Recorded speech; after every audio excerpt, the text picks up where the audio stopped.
Camat Palihapitiya mungkin tidak banyak yang mengenal namanya, apalagi julukannya. Charlie Foxtrot, daredevil entrepreneur pengusaha gila. Namanya saat ini sangat dihormati, salah satunya dia menemukan sebuah rumus psikologi sosial, yaitu tentang keinginan manusia untuk eksis, terkoneksi, yang menyentuh hak dasar manusia, bahwa semua manusia diciptakan sama haknya. Rumus ini mendistrak, merusak tatanan baku dunia sosial media. Sewaktu dirinya mempresentasikan idenya, maka seorang pemimpin visioner seperti Mark Zuckerberg pun bersedia merombak ulang Facebook. Inilah yang terjadi di tahun 2008. Sehingga dalam 1 tahun, di tahun 2009, dari 50 juta pengguna Facebook meningkat menjadi 750 juta membernya. Dia sendiri bergabung di Facebook sejak 2005 sebagai VP Engineering, yang dalam 3 tahun mengusulkan perubahan radikal, membongkar FB ala sosmed terdahulu menjadi baru, yaitu apa yang kita pakai Facebook sekarang ini. Saat ini, Camat Palihapitiya sudah tidak bersama Facebook lagi, namun sudah menjadi seorang venture kapitalis yang besar yang dia bangun selagi dirinya masih bekerja di Facebook. Apa yang dilakukan oleh Camat Palihapitiya sebenarnya sih? Dia melakukan perusakan destruksi terhadap sistem yang ada. Kita semua tahu bahwa destruction is job number 1 before competition does it for us. Merusak adalah pekerjaan utama. Ini adalah kata-kata provokatif dari Tom Peters, pakar manajemen yang visioner kira-kira 10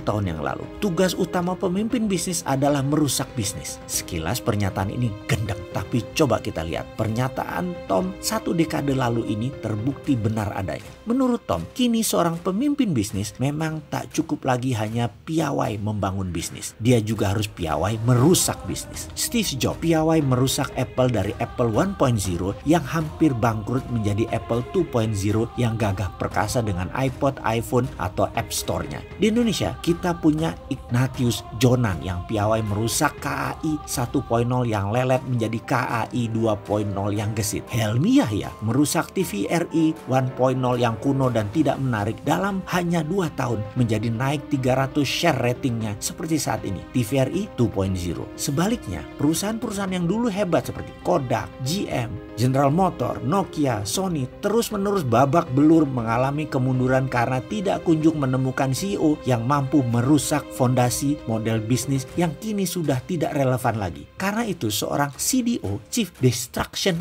Officer, kini adalah sosok paling diburu perusahaan-perusahaan seantero jagat raya. Yang sering kita dengar selama ini tentunya CEO, Chief Executive Officer, Chief Financial Officer, Chief Operating Officer, Chief Marketing Officer. Tapi kini ada bintang baru lagi yang namanya Chief Destruction Officer. Ini bidang langka, bidang yang hanya dimiliki beberapa orang saja di dunia ini. Di Indonesia mungkin hanya 3 orang saja yang telah membuktikan kepiawaiannya, seperti Pak Dahlan Iskan, Pak Jonan, dan Pak Helmi Yahya. Kembali ke destruksi perusak. Dari arti harafiahnya saja sangat aneh dan gak nyambung. Destruction artinya perusakan atau penghancuran. Jadi kalau CEO bertugas mengelola seluruh strategi dan operation perusahaan, CFO mengelola keuangan perusahaan, CMO membangun strategi pemasaran, lah CDO ini tugasnya menghancurkan perusahaan. Sekilas memang gendeng terlihat, tapi pelan-pelan kita coba mencernanya. Landscape bisnis saat ini bergerak dengan kecepatan tinggi, chaotic, radikal, turbulent, volatile,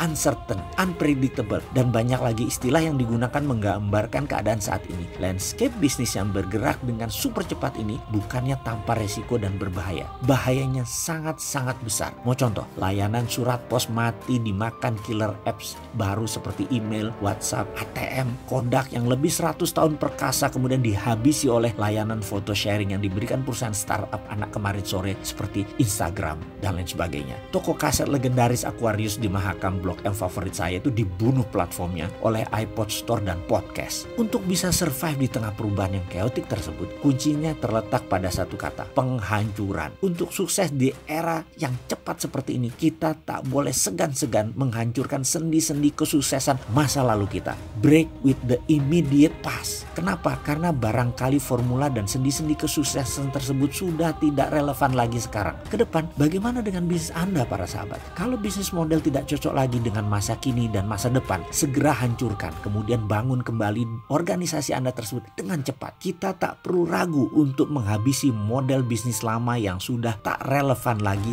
dengan yang lebih baru, dengan yang lebih fresh. Kita harus segera, kapanpun kita harus siap dan tak segan-segan melakukan creative destruction, penghancuran secara kreatif. Saya ulangi sekali lagi, hancurkan model bisnis lama yang tidak relevan lagi sekarang. Kita semua tahu efek virus corona dan perang dagang berkepanjangan Amerika Cina, Indonesia bisa masuk ekonomi sulit dari sekarang sampai ke depannya. Ini bisa kapanpun datang dan terus mengintai merugikan bisnis kita tanpa sinyal, tanpa pemberitahuan. Maka creative destruction harus menjadi keseharian operasi perusahaan kita, organisasi kita, tim kita, sistem yang kita bangun, budaya perusahaan kita haruslah memiliki kapasitas dan kepiawaian untuk melakukan creative disruption. Sahabat semua, sehubungan dengan hal itu, bagaimana kalau kita melakukan terobosan sekarang? Kita ambil peluang ini sekarang. Kita harus kuasai ekonomi dan bisnis di masa krisis ini sekarang. Sekali lagi, waktunya adalah sekarang. Bagaimana kalau kita bersama-sama bergabung dengan jagonya transformasi bisnis ini untuk meledakkan bisnis Anda meningkat 300%? Setuju?